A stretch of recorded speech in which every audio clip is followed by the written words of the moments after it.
ಈ ಹುಣ್ಣಿಮೆ ಪರಮೇಶ್ವರನಿಗೆ ಅತ್ಯಂತ ಪ್ರಿಯವಾದ ದಿನ.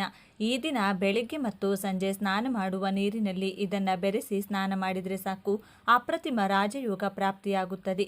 ಮಹಾಶಿವನ ಅನುಗ್ರಹದಿಂದ ಸಕಲ ಐಶ್ವರ್ಯಗಳು ಸಿದ್ಧಿಸುತ್ತವೆ. ಅಷ್ಟೇ ಅಲ್ಲದೆ ಹುಣ್ಣಿಮೆ ದಿನದಂದು ನೀರಿನಲ್ಲಿ ಇದನ್ನು ಬೆರೆಸಿ ಸ್ನಾನ ಮಾಡಿದರೆ 1 ಗಂಟೆಯಲ್ಲಿ ಕಷ್ಟಗಳು ದುಃಖಗಳು ದೂರವಾಗುತ್ತವೆ. ಹೀಗೆ ಸ್ನಾನ ಮಾಡೋದ್ರಿಂದ ನಿಮ್ಮ ಜನ್ಮಗಳ ಪಾಪಗಳು ದೂರವಾಗಿ ಕೋಟಿ ಜನ್ಮಗಳ ಪುಣ್ಯ ಬರುತ್ತದೆ. ನಿಮ್ಮ ದೇಹದ ರೋಗಗಳು ಮಾನಸಿಕ ಕಾಯಿಲೆಗಳು ದೂರವಾಗುತ್ತವೆ. ನಿಮ್ಮ ದೇಹಕ್ಕೆ ಹೊಸ ಚೈತನ್ಯ ಮತ್ತು ಉಲ್ಲಾಸ ಬರುತ್ತದೆ. ಇದರ ಬಗ್ಗೆ ಸಂಪೂರ್ಣ ಮಾಹಿತಿ ನೋಡೋಣ ಬನ್ನಿ. ಅದಕ್ಕೂ ಮುಂಚೆ ನೀವಿನ್ನು ಚಾನಲ್ಗೆ ಸಬ್ಸ್ಕ್ರೈಬ್ ಆಗಿಲ್ಲ ಅಂದರೆ ಈಗಲೇ ಸಬ್ಸ್ಕ್ರೈಬ್ ಆಗಿ, ಹಾಗೆ ವಿಡಿಯೋಗೆ ಲೈಕ್ ಮಾಡಿ, ವಿಡಿಯೋ ಸ್ಕಿಪ್ ಮಾಡದೆ ಕೊನೆ ತನಕ ನೋಡಿ. ಎಲ್ಲರೂ ಭಕ್ತಿಯಿಂದ ಓಂ ನಮಃ ಶಿವಾಯ ಅಂತ ಕಮೆಂಟ್ ಮಾಡಿ. ಮಹಿಳೆಯರು ಬೆಳಿಗ್ಗೆ ಬೇಗ ಎದ್ದು ತಣ್ಣೀರಿನ ಸ್ನಾನ ಮಾಡಿ ಮನೆಯನ್ನು ಸ್ವಚ್ಛಗೊಳಿಸಬೇಕು. ಮನೆಗೆಲ್ಲ ಅರಿಶಿನ ನೀರು ಚಿಮುಕಿಸಬೇಕು. ಬಾಗಿಲಿಗೆ ಅರಿಶಿನ ಹಚ್ಚಿ ಕುಂಕುಮ ಇಟ್ಟು ಮನೆಯ ಮುಂದೆ ಸುಂದರವಾದ ರಂಗೋಲಿ ಹಾಕಬೇಕು. ಈ ದಿನ ಮೊದಲು ಪೂಜಾ ಕೋಣೆಯಲ್ಲಿ ದೀಪವನ್ನು ಹಚ್ಚಿ ನಂತರ ತುಳಸಿ ಕಟ್ಟೆಯ ಬಳಿಯೂ ದೀಪವನ್ನು ಹಚ್ಚಬೇಕು. ಅದೇ ರೀತಿ ನಿಮಗೆ ಯಾವುದೇ ಸಮಯದಲ್ಲಿ ನಾಯಿ ಕಂಡರೆ ಆ ನಾಯಿಗೆ ಹಾಲು ಮತ್ತು ಸಕ್ಕರೆ ಬೆರೆಸಿದ ಅನ್ನವನ್ನು ಹಾಕಿ. ಹೀಗೆ ಮಾಡೋದ್ರಿಂದ ಜನ್ಮಾಂತರದ ಪಾಪಗಳು ದೂರವಾಗುತ್ತವೆ, ಮಹಾಪುಣ್ಯ ಬರುತ್ತದೆ. ನೀವು ಶಿವಾಲಯಕ್ಕೆ ಹೋದಾಗ ಅಲ್ಲಿ ಸಾಮಾನ್ಯ ದೀಪದ ಜೊತೆಗೆ 1 ನೆಲ್ಲಿಕಾಯಿ ದೀಪವನ್ನು ಅಥವಾ 1 ತೆಂಗಿನಕಾಯಿ ದೀಪವನ್ನು ಅಥವಾ 1 ದತ್ತೂರಿ ದೀಪವನ್ನು ಹಚ್ಚಿ. ಹಾಗೆ ಹಚ್ಚಿದರೆ ಪರಮೇಶ್ವರನ ಸಂಪೂರ್ಣ ಅನುಗ್ರಹ ಪ್ರಾಪ್ತಿಯಾಗುತ್ತದೆ, ಅಷ್ಟೈಶ್ವರ್ಯ ಪ್ರಾಪ್ತಿಯಾಗುತ್ತದೆ. ಈ ಪವಿತ್ರ ದಿನದಂದು ಸುಮಂಗಲಿ ಸ್ತ್ರೀಯರು ಭಕ್ತಿ ಶ್ರದ್ಧೆಗಳಿಂದ ಬೋಲಾಶಂಕರನನ್ನು ಪೂಜಿಸಿದರೆ ದೀರ್ಘ ಸುಮಂಗಲಿ ಭಾಗ್ಯ ಲಭಿಸುತ್ತದೆ ಎಂದು ನಂಬುತ್ತಾರೆ. ಅಷ್ಟೇ ಅಲ್ಲದೆ ಸೂರ್ಯೋದಯಕ್ಕೆ ಮುನ್ನ ಎದ್ದು ಹರಿಯುವ ನದಿಯಲ್ಲಿ ಸ್ನಾನ ಮಾಡಿ ಹರಹರ ಶಂಭೋ ಶಂಕರ, ಹರಹರ ಮಹಾದೇವ ಎಂದು ಈಶ್ವರನನ್ನು ನಮಿಸಿದರೆ ಎಲ್ಲ ಕಷ್ಟಗಳು ದೂರವಾಗಿ ಅಷ್ಟೈಶ್ವರ್ಯಗಳು ಲಭಿಸುತ್ತವೆ. ಉಪವಾಸವಿದ್ದು ಪರಮೇಶ್ವರನನ್ನ ಭಕ್ತಿ ಶ್ರದ್ಧೆಗಳಿಂದ ಪೂಜಿಸಬೇಕು. ಹೀಗೆ ಮಾಡೋದ್ರಿಂದ ಕೈಲಾಸವಾಸ ದರ್ಶನ ಭಾಗ್ಯ ಲಭಿಸುತ್ತದೆ ಎಂದು ಶಾಸ್ತ್ರಗಳಲ್ಲಿ ವಿವರಿಸಲಾಗಿದೆ. ಈಶ್ವರನಿಗೆ ಪ್ರಿಯವಾದ ದಿನ, ಅದರಲ್ಲೂ ಈ ಹುಣ್ಣಿಮೆ ಎಂದರೆ ಶಿವನಿಗೆ ಇನ್ನಷ್ಟು ಇಷ್ಟ. ಶಿವನಿಗೆ ವಿಶೇಷ ಪೂಜೆಗಳನ್ನು ಮಾಡೋದ್ರಿಂದ ವಿಶೇಷ ಫಲಿತಾಂಶಗಳು ಬರುತ್ತವೆ ಎಂದು ಅನೇಕರು ನಂಬುತ್ತಾರೆ.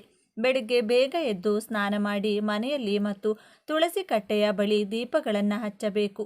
ಪರಮೇಶ್ವರನನ್ನು ಪೂಜಿಸಬೇಕು. ಬಿಲ್ವ ಪತ್ರೆಯಿಂದ ಪೂಜೆ ಮಾಡಿದರೆ ತುಂಬ ಒಳ್ಳೆಯದು. ಶಿವನಿಗೆ ನಿಮ್ಮ ಮನೆಯಲ್ಲಿ ಸ್ವತಃ ತಯಾರಿಸಿದ ಪಾಯಸವನ್ನು ನೈವೇದ್ಯವಾಗಿ ಅರ್ಪಿಸಬೇಕು. ಇದನ್ನು ನೀವು ತೆಗೆದುಕೊಂಡು ಇತರರಿಗೆ ಪ್ರಸಾದವಾಗಿ ನೀಡಬೇಕು. ಈ ದಿನ ಉಪವಾಸ ಇರಬೇಕು. ಶಿವನಾಮ ಸ್ಮರಣೆ ಮಾಡುತ್ತಾ ಆ ದಿನವನ್ನು ಕಳೆಯಬೇಕು. ನಂತರ ಆ ದಿನ ಸಂಜೆ ಯಾವುದಾದರೂ ಪರಮೇಶ್ವರನ ದೇವಾಲಯಕ್ಕೆ ಹೋಗಿ ದೀಪವನ್ನು ಹಚ್ಚೋದ್ರಿಂದ ಸಕಲ ದೋಷಗಳಿಂದ ಮುಕ್ತಿ ಸಿಗುತ್ತದೆ. ಸಂಜೆ 6 ಗಂಟೆ ಸುಮಾರಿಗೆ ಪ್ರಸಿದ್ಧ ದೇವಾಲಯಗಳು ಅಥವಾ ಹತ್ತಿರದ ದೇವಾಲಯಗಳಿಗೆ ತಲುಪಿ ಪಂಚಮುಖಿ ದೀಪಗಳನ್ನು ಹಚ್ಚುವುದರಿಂದ ಶುಭ ಫಲಿತಾಂಶಗಳು ದೊರೆಯುತ್ತವೆ ಎಂದು ಪುರೋಹಿತರು ಹೇಳುತ್ತಾರೆ. ದೇವಾಲಯಕ್ಕೆ ಹೋಗಲು ಸಾಧ್ಯವಾಗದವರು ಸಂಜೆ ಸಂಧ್ಯಾ ಸಮಯದಲ್ಲಿ ಮನೆಯಲ್ಲಿ ಪರಮೇಶ್ವರನ ಮುಂದೆ ದೀಪಾರಾಧನೆಯನ್ನು ಮಾಡಬೇಕು. ಹೀಗೆ ಮಾಡೋದ್ರಿಂದ ಮನೆಯಲ್ಲಿ ಹಣ ಆಹಾರದ ಕೊರತೆ ಬಾರದೆ ನಿತ್ಯ ಸುಖ ಶಾಂತಿಗಳು ಲಭಿಸುತ್ತವೆ. ಅತ್ಯಂತ ಪವಿತ್ರವಾದ ಈ ದಿನದಂದು ಬೆಳಗ್ಗೆ ಮತ್ತು ಸಂಜೆ ಸ್ನಾನ ಮಾಡುವ ನೀರಿನಲ್ಲಿ 1 ಹಿಡಿ ಉತ್ತರಾಣಿ ಎಲೆಗಳನ್ನು ಅಥವಾ ಬಿಲ್ವಪತ್ರೆ ಎಲೆಗಳನ್ನು ಅಥವಾ 1 ಹಿಡಿ ಬೇವಿನ ಎಲೆಗಳನ್ನು ಹಾಕಿ ಸ್ನಾನ ಮಾಡಿದರೆ ಜನ್ಮಾಂತರದ ದಾರಿದ್ರ್ಯಗಳು ದೂರವಾಗುತ್ತವೆ. ಶರೀರದಲ್ಲಿರುವ ಎಲ್ಲ ರೋಗಗಳು ನಾಶವಾಗುತ್ತವೆ. ಮಹಾಶಿವನಿಗೆ ಉತ್ತರಾಣಿ ಎಲೆಗಳು ಎಂದರೆ ಬಹಳ ಇಷ್ಟ ಎಂದು ಶಿವಪುರಾಣ ಹೇಳುತ್ತದೆ. ಆದ್ದರಿಂದ 1 ಹಿಡಿ ಉತ್ತರಾಣಿ ಎಲೆಗಳನ್ನು ತಂದು ಆ ಎಲೆಗಳನ್ನು ಪೀಸ್ ಮಾಡಿ ನೀರಿನಲ್ಲಿ ಬೆರೆಸಿ ಸ್ನಾನ ಮಾಡಬೇಕು. ಉತ್ತರಾಣಿ ಎಲೆಗಳು ಸಿಗದವರು 5 ಬಿಲ್ವ ಪತ್ರೆಗಳನ್ನು ಕೈಯಿಂದ ಪೀಸ್ ಮಾಡಿ ನೀರಿನಲ್ಲಿ ಹಾಕಿ ಸ್ನಾನ ಮಾಡಬೇಕು. ಉತ್ತರಾಣಿ ಎಲೆಗಳು ಬಿಲ್ವಗಳು 2 ಕೂಡ ಸಿಗದವರು 1 ಹಿಡಿ ಬೇವಿನ ಎಲೆಗಳನ್ನು ತಂದು ನೀರಿನಲ್ಲಿ ಹಾಕಿ ಸ್ನಾನ ಮಾಡಬೇಕು. ಈ ಎಲೆಗಳನ್ನು 1 ಬಕೆಟ್ ನೀರಿನಲ್ಲಿ ಚಂದ್ರನ ಬೆಳಕಿನಲ್ಲಿಟ್ಟು ನಂತರ ಆ ನೀರಿನಿಂದ ಬೆಳಗಿನ ಜಾವ ಸ್ನಾನ ಮಾಡಬೇಕು. ಹೀಗೆ ಸ್ನಾನ ಮಾಡಿದರೆ ಎಲ್ಲ ರೀತಿಯ ದೃಷ್ಟಿ ದೋಷಗಳು ನರದೃಷ್ಟಿ ದೂರವಾಗುತ್ತದೆ. ದೇಹದಲ್ಲಿರುವ ಎಲ್ಲ ನಕಾರಾತ್ಮಕ ಶಕ್ತಿ ದೂರವಾಗಿ ಸಕಾರಾತ್ಮಕ ಶಕ್ತಿ ಬರುತ್ತದೆ. ಕಷ್ಟಗಳು ನೋವುಗಳು ದೂರವಾಗುತ್ತವೆ. ಪ್ರಾಪ್ತಿ ಉಂಟಾಗುತ್ತದೆ. ಕೋಟಿ ವರ್ಷಗಳ ಕಾಲ ಶಿವಲೋಕದಲ್ಲಿ ಜೀವಿಸಿರುತ್ತಾರೆ. ಹೀಗೆ ಸ್ನಾನ ಮಾಡುವುದರಿಂದ ನಿಮ್ಮ ಜನ್ಮ ಜನ್ಮಗಳ ಪಾಪಗಳು ದೂರವಾಗಿ ಕೋಟಿ ಜನ್ಮಗಳ ಪುಣ್ಯ ಬರುತ್ತದೆ. ನಿಮ್ಮ ದೇಹದಲ್ಲಿನ ರೋಗಗಳು ಮನೋವ್ಯಾಧಿಗಳು ದೂರವಾಗುತ್ತವೆ. ನಿಮ್ಮ ದೇಹಕ್ಕೆ ಹೊಸ ಚೈತನ್ಯ ಉಲ್ಲಾಸ ಬರುತ್ತದೆ. ಅನೇಕ ಜನರು ಕಾಲುವೆಗಳು ನದಿಗಳಲ್ಲಿ ಸ್ನಾನ ಮಾಡುತ್ತಿರುತ್ತಾರೆ.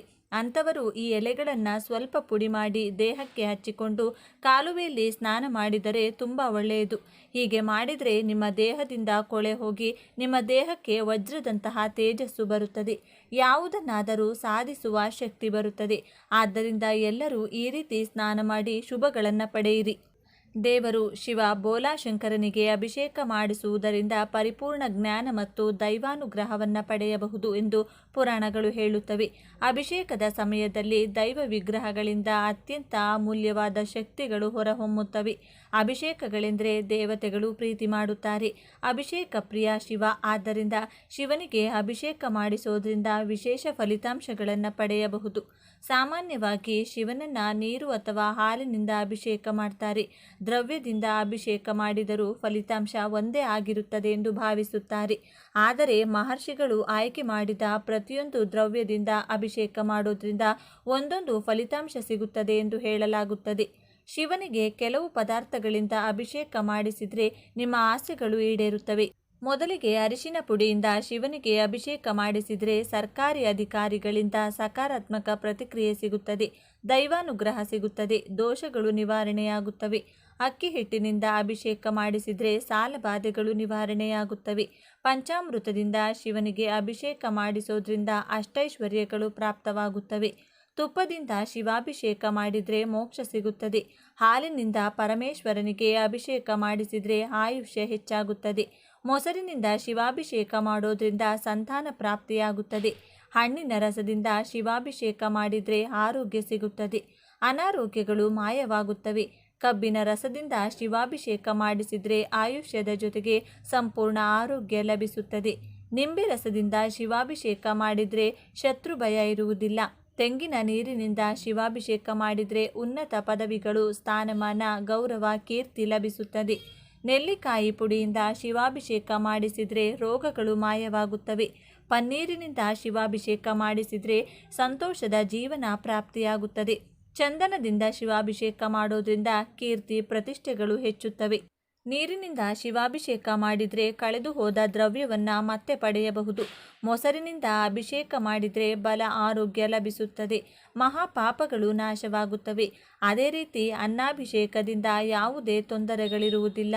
ಸಕಲ ಸಂತೋಷಗಳು ಲಭಿಸುತ್ತವೆ. ಜೇನುತುಪ್ಪದಿಂದ ಶಿವನಿಗೆ ಅಭಿಷೇಕ ಮಾಡಿದರೆ ಅದ್ಭುತವಾದ ಪಾತ್ರವನ್ನು ಪಡೆಯುತ್ತಾರೆಂದು ಆಧ್ಯಾತ್ಮಿಕ ಹಿರಿಯರು ಹೇಳುತ್ತಾರೆ. ಪವಿತ್ರವಾದ ದಿನದಂದು ನೀವು ಈ ಮರವನ್ನು ಮುಟ್ಟಿದರೆ ಸಾಕು, ನರಕದ ಕಷ್ಟಗಳು ದೂರವಾಗುತ್ತವೆ. ಕೈಲಾಸ ಪ್ರಾಪ್ತಿಯಾಗುತ್ತದೆ.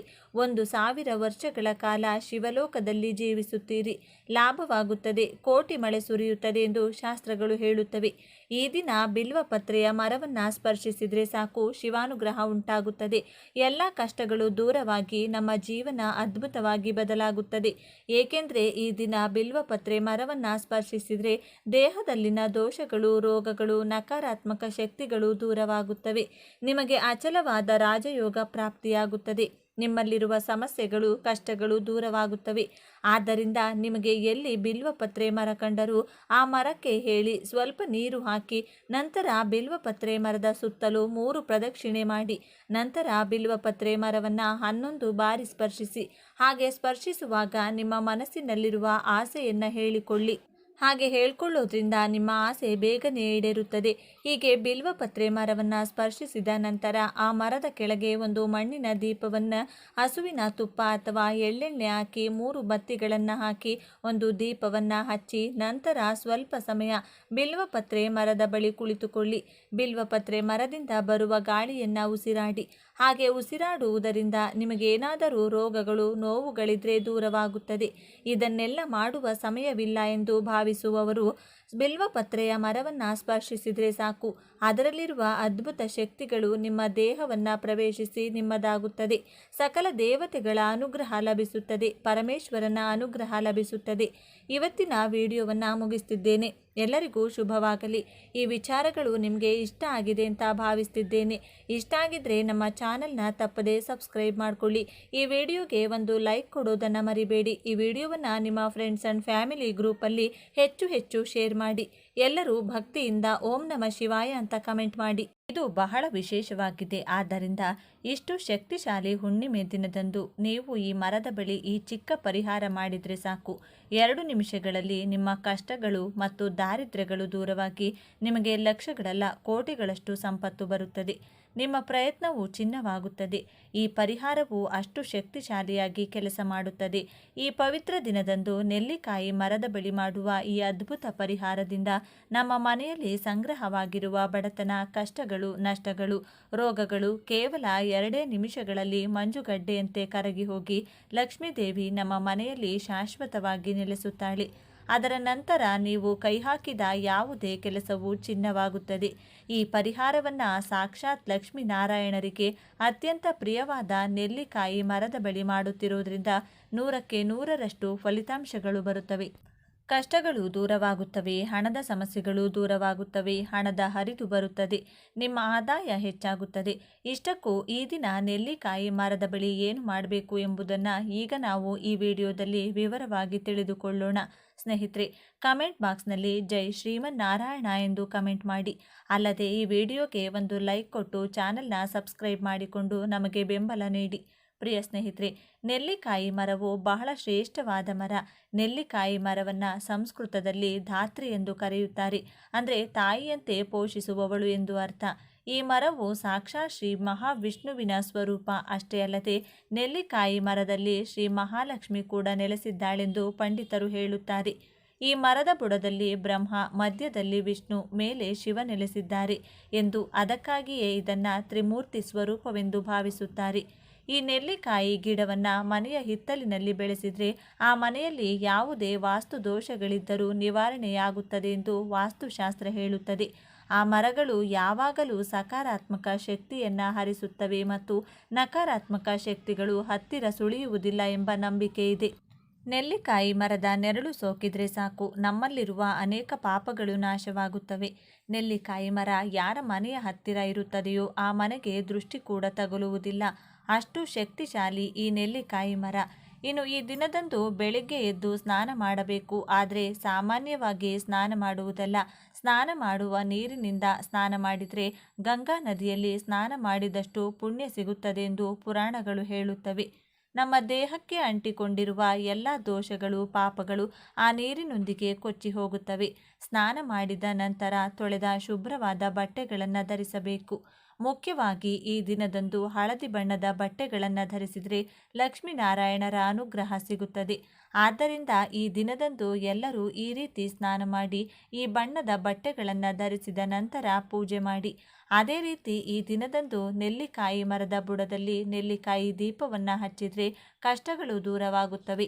ದೀಪವನ್ನು ಹೇಗೆ ಹಚ್ಚಬೇಕು ಎಂದರೆ, ಮೊದಲು ಒಂದು ಉತ್ತಮ ನೆಲ್ಲಿಕಾಯಿಯನ್ನು ತೆಗೆದುಕೊಂಡು ಅದರ ಮೇಲಿನ ಸಿಪ್ಪೆಯನ್ನು ತೆಗೆದು ಹಸುವಿನ ತುಪ್ಪದಲ್ಲಿ ಅಥವಾ ಎಳ್ಳೆಣ್ಣೆಯಲ್ಲಿ ಅದ್ದಿದ ಬತ್ತಿಯನ್ನು ನೆಲ್ಲಿಕಾಯಿ ದೀಪದ ಮೇಲೆ ಇಟ್ಟು ದೀಪವನ್ನು ಹಚ್ಚಬೇಕು.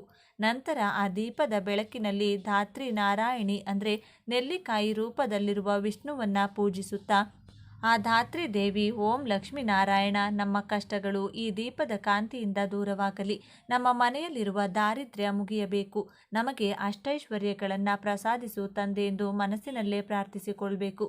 ನಂತರ ಆ ಮರಕ್ಕೆ ಮನಸಾರೆ ನಮಸ್ಕರಿಸಿ ಅದನ್ನು ಮುಟ್ಟಬೇಕು. ಈ ದಿನದಂದು ನೆಲ್ಲಿಕಾಯಿ ಮರವನ್ನು ಮುಟ್ಟಿದರೆ ಸಾಕ್ಷಾತ್ ಶ್ರೀ ಮಹಾವಿಷ್ಣು ಪಾದಗಳನ್ನು ಮುಟ್ಟಿದಷ್ಟು ಪುಣ್ಯ ಬರುತ್ತದೆ. ನಮ್ಮಲ್ಲಿರುವ ನಕಾರಾತ್ಮಕ ಶಕ್ತಿ ದೂರವಾಗಿ ಒಂದು ಹೊಸ ಚೈತನ್ಯ ಬರುತ್ತದೆ. ನಮ್ಮಲ್ಲಿರುವ ಭಯಗಳು, ಆತಂಕಗಳು ದೂರವಾಗಿ ಶಾಂತಿ ಸಿಗುತ್ತದೆ.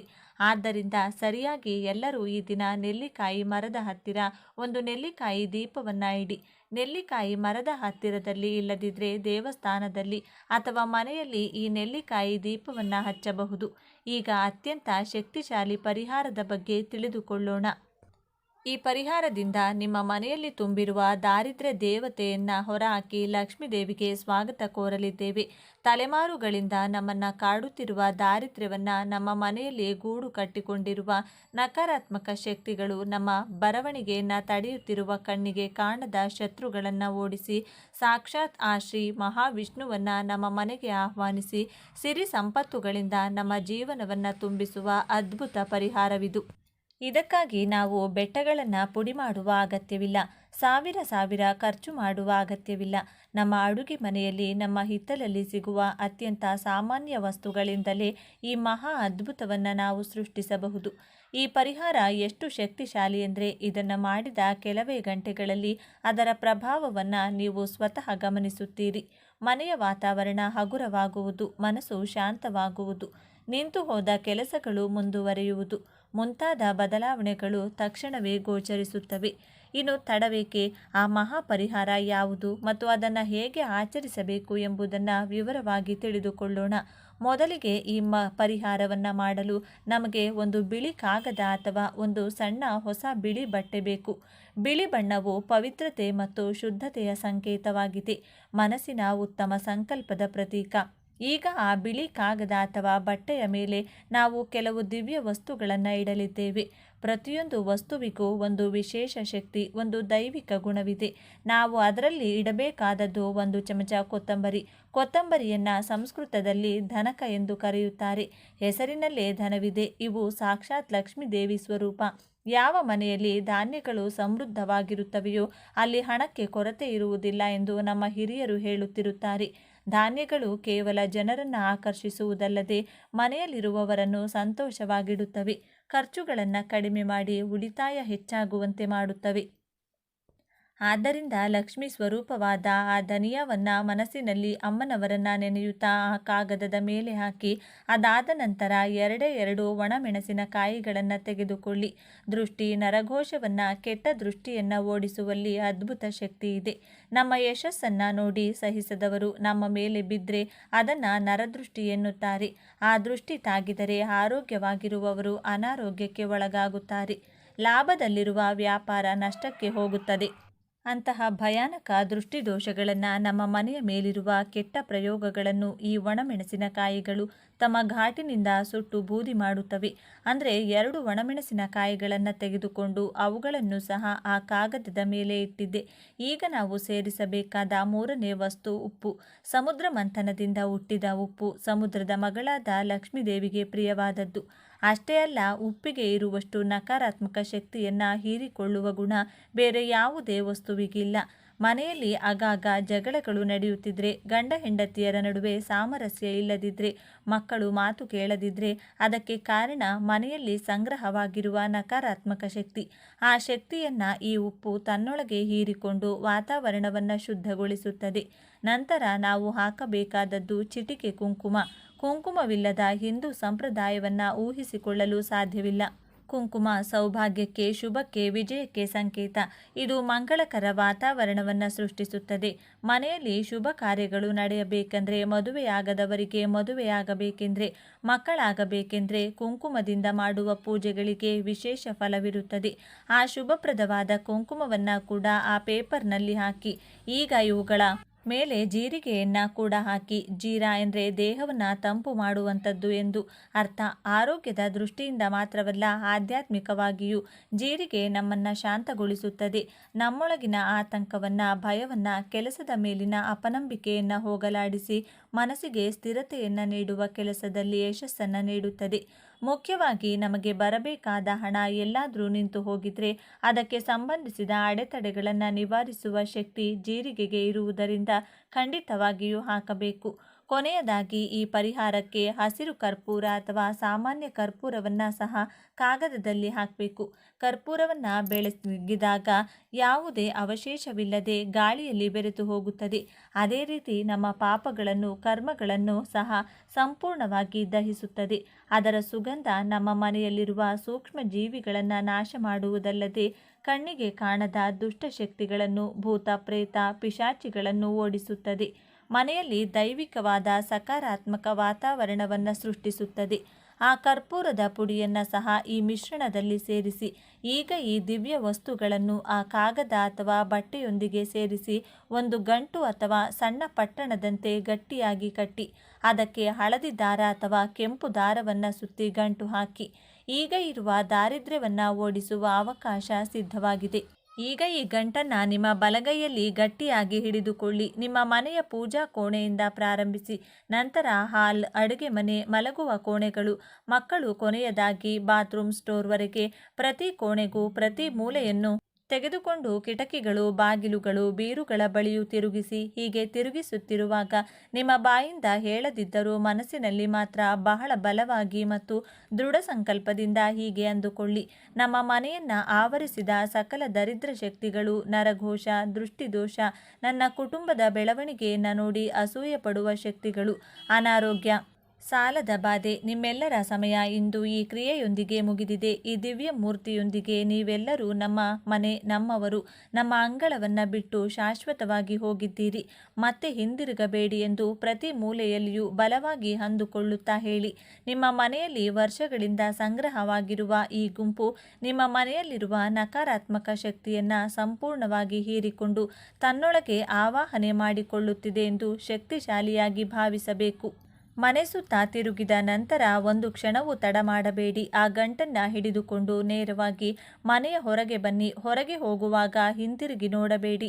ಯಾರೊಂದಿಗೂ ಮಾತನಾಡಬೇಡಿ. ಖಂಡಿತ ಮಾಡಬೇಡಿ. ನಿಮ್ಮ ಸಂಕಲ್ಪ ಹಾಳಾಗಬಾರದು. ನೇರವಾಗಿ ನಿಮ್ಮ ಮನೆಯ ಹತ್ತಿರವಿರುವ ನೆಲ್ಲಿಕಾಯಿ ಮರದ ಬಳಿಗೆ ಹೋಗಿ ಪೂಜೆ ಮಾಡಿದ ಮರವಾದರೂ ಪರವಾಗಿಲ್ಲ, ಪೂಜೆ ಮಾಡದ ಮರವಾದರೂ ಪರವಾಗಿಲ್ಲ, ನೆಲ್ಲಿಕಾಯಿ ಮರದ ಬಳಿ ಈ ಪರಿಹಾರವನ್ನು ಮಾಡಬಹುದು. ಮೊದಲು ಆ ನೆಲ್ಲಿಕಾಯಿ ಮರಕ್ಕೆ ಮನಸಾರಿ ನಮಸ್ಕರಿಸಿ ಆ ಮರದ ಬುಡದಲ್ಲಿ ಕೈಯಿಂದಲೇ ಒಂದು ಸಣ್ಣ ಗುಂಡಿ ತೆಗೆಯಿರಿ. ನಿಮ್ಮ ಕೈಯಲ್ಲಿರುವ ಆ ದಾರಿದ್ರ್ಯದ ಗಂಟನ್ನು ಆ ಗುಂಡಿಯಲ್ಲಿಟ್ಟು ಮೇಲೆ ಮಣ್ಣಿನಿಂದ ಸಂಪೂರ್ಣವಾಗಿ ಮುಚ್ಚಿಬಿಡಿ. ಒಂದು ವೇಳೆ ನಿಮಗೆ ಗುಂಡಿ ತೆಗೆಯಲು ಸಾಧ್ಯವಾಗದ ಪರಿಸ್ಥಿತಿಯಾದರೆ ಚಿಂತಿಸಬೇಕಾಗಿಲ್ಲ. ಆ ಮರದ ಬುಡದಲ್ಲಿ ಆ ಬೇರುಗಳ ಹತ್ತಿರ ಆ ಗಂಟನ್ನು ಇಟ್ಟು, ಆ ಧಾತ್ರಿ ಮಾತೆ, ವಿಷ್ಣು ಸ್ವರೂಪವೇ, ನಮ್ಮ ಮನೆಯ ದಾರಿದ್ರ್ಯವನ್ನು, ನಮ್ಮ ಕಷ್ಟಗಳನ್ನೆಲ್ಲ ಈ ಗಂಟಿನ ರೂಪದಲ್ಲಿ ನಿನ್ನ ಪಾದಗಳ ಬಳಿ ಬಿಟ್ಟು ಹೋಗುತ್ತಿದ್ದೇವೆ. ಈ ಭಾರವನ್ನು ನೀನೇ ಸ್ವೀಕರಿಸಿ ನಮ್ಮ ಪಾಪಗಳನ್ನು ನಾಶ ಮಾಡಿ ನಮಗೆ ಆಧಾರವಾಗಿ ನಿಂತು ತಾಯಿ ನಮಗೆ ಶುಭಗಳನ್ನು, ವಿಜಯಗಳನ್ನು, ಅಷ್ಟೈಶ್ವರ್ಯಗಳನ್ನು ಪ್ರಸಾದಿಸು ಎಂದು ಪ್ರಾರ್ಥಿಸಿ. ಒಂದು ಕ್ಷಣವೂ ಅಲ್ಲಿ ನಿಲ್ಲದೆ ಹಿಂದಿರುಗಿ ನೋಡದೆ ನೇರವಾಗಿ ನಿಮ್ಮ ಮನೆಗೆ ಬನ್ನಿ. ಮನೆಗೆ ಬಂದ ತಕ್ಷಣ ಮೊದಲು ಕೈಕಾಲು ಮುಖವನ್ನು ಸ್ವಚ್ಛವಾಗಿ ತೊಳೆದ ನಂತರ ಮನೆಗೆ ಪ್ರವೇಶಿಸಿ. ಪೂಜಾ ಕೋಣೆಯಲ್ಲಿರುವ ದೀಪದ ಬಳಿ ಹೋಗಿ ಆ ಲಕ್ಷ್ಮೀನಾರಾಯಣನಿಗೆ ಮತ್ತೊಮ್ಮೆ ಮನಪೂರ್ವಕವಾಗಿ ನಮಸ್ಕರಿಸಿ. ಅಷ್ಟೇ, ನೀವು ಮಾಡಬೇಕಾದ ಕೆಲಸ ಮುಗಿದಿದೆ. ಈ ಮಾಹಿತಿ ನಿಮಗೆ ಇಷ್ಟವಾಗಿದೆ ಎಂದು ನಾನು ಭಾವಿಸುತ್ತಿದ್ದೇನೆ. ಈ ಮಾಹಿತಿಯನ್ನು ಲೈಕ್ ಮಾಡಿ, ಶೇರ್ ಮಾಡಿ, ನಮ್ಮ ಚಾನೆಲ್ನ ಸಬ್ಸ್ಕ್ರೈಬ್ ಮಾಡಿ. ಧನ್ಯವಾದಗಳು.